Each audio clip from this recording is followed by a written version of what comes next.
नमस्कार, मी श्यामा कुलकर्णी CKP कुकिंगमध्ये तुमचं मनपूर्वक स्वागत करते.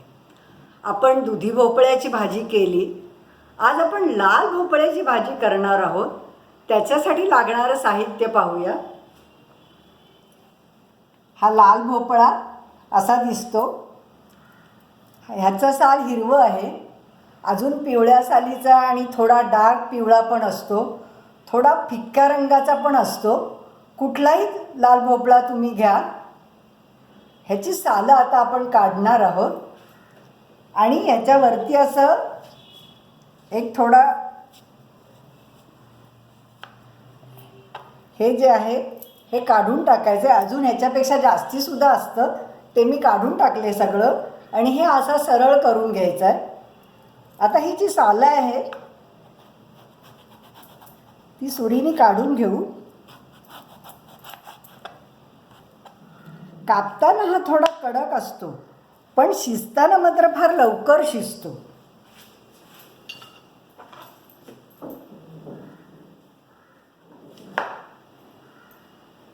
असा कापून त्याचे ह्या आकाराचे तुकडे करून घ्यायचेत आपल्याला.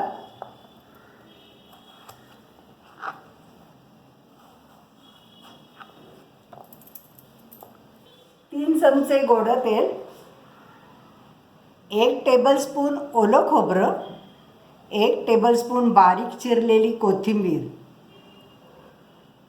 पाव चमचा मोहरी, पाव चमच्याहून अर्धा हिंग, अर्धा चमचा हळद, पाऊण चमचा मीठ, अर्धा चमचा गूळ.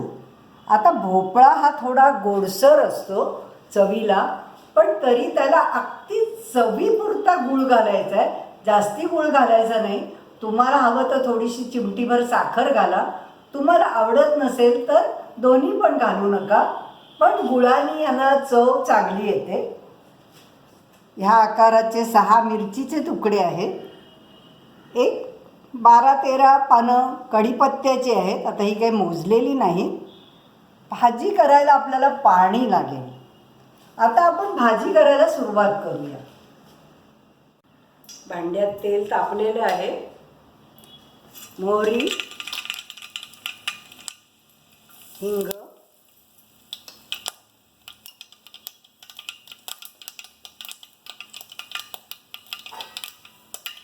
मिरची आणि कढीपत्ता,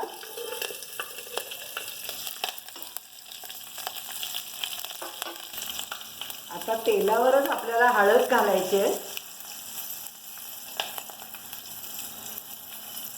आणि हे भोपळ्याचे तुकडे त्याच्यावर घालून हलवून घेऊ. आधी जरासं अगदी थोडं पाणी घालून अंदाज घ्यायला पाहिजे, कारण काही वेळेला जर भोपळा फार सुका असेल तर थोडं पाणी घालायला लागतं त्याला, पण नाहीतर पाण्याची फारशी गरज भासत नाही.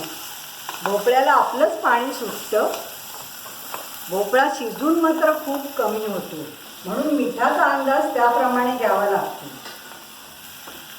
आता हलवून घेऊया चांगलं.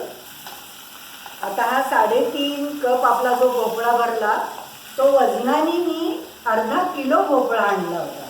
10 मिनिटातच भोपळा शिजेल, जास्ती वेळ नाही लागणार. भोपळ्याला शिजायला वेळ नाही लागणार. तरी पण भोपळा कसं असेल त्याच्यावर अवलंबून असतं. जो पिवळ्या रंगाचा भोपळा असतो तो थोडा जून असतो, तो शिजायला थोडा वेळ घेतो. पण हा तसा कोवळा भोपळा आहे. 1 टेबलस्पून पाणी घालून गॅस मात्र बारीक ठेवला आहे मी. झाकण ठेवून आणि झाकणावर पाणी ठेवून आपल्याला भोपळा शिजवून घ्यायचा आहे. झाकणावर पाणी मात्र भरपूर ठेवायचं आणि ह्याला लगेच उघडून बघायचं, करपून द्यायचा नाही. झाकण काढून मधून मधून हलवत राहायचं. पाण्याचा अंदाज घ्यायचा की पाणी लागेल का, तर पाणी घालायचं. आता ह्याला अजून तरी पाणी आहे, लागणार नाही. ते भोपळ्याला पाणी सुटतं, पण फ्रीजमध्ये जर भोपळा ठेवला तर तो थोडा त्यातलं पाणी कमी होतं, म्हणजे फ्रीजमध्ये भाज्यांमधलं मॉइश्चर कमी होतं ना. भोपळा आणल्या जर भाजी केली तर तो चांगला, त्याला पाणी चांगलं सुटतं. हे पाहता कशी चांगली ओलसर दिसते भाजी. आणि आपण झाकणावर पाणी ठेवणार, त्यामुळे त्याला पाणी सुटणार अजून.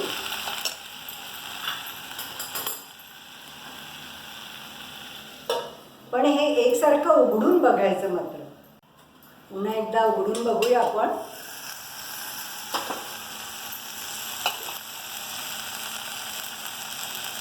अजून चांगला शिजला नाहीये.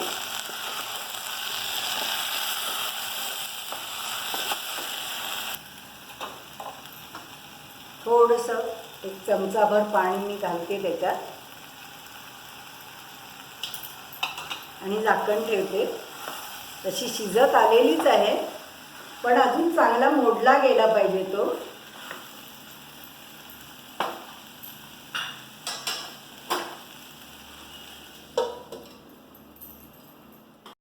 पुन्हा एकदा आपण उघडून बघूया.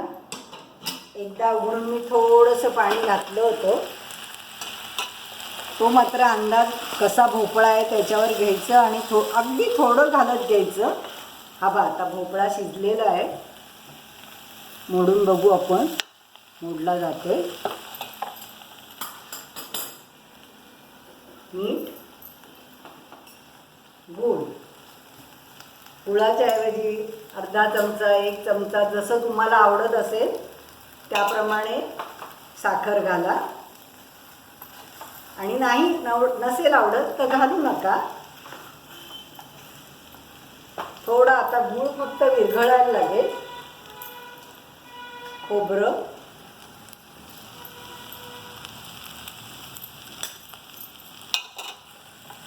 हे सगळं सारखं करून घेऊ.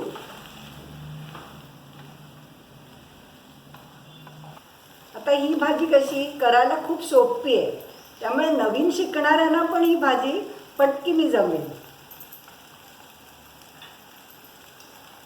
नुसतं झाकण फक्त सगळं लागण्यासाठी म्हणून ठेवते आणि लगेच काढणार आहे, नाहीतर मग भोपळा एकदम फारच मऊ होऊन जाईल, म्हणजे त्याच्या फोडी दिसणार नाहीत आपल्याला.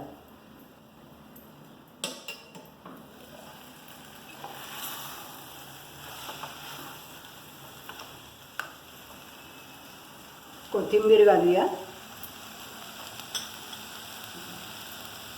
आणि मी आता गॅस बंद करते. आपली लाल भोपळ्याची भाजी तयार झालेली आहे. आपली लाल भोपळ्याची भाजी तयार झालेली आहे.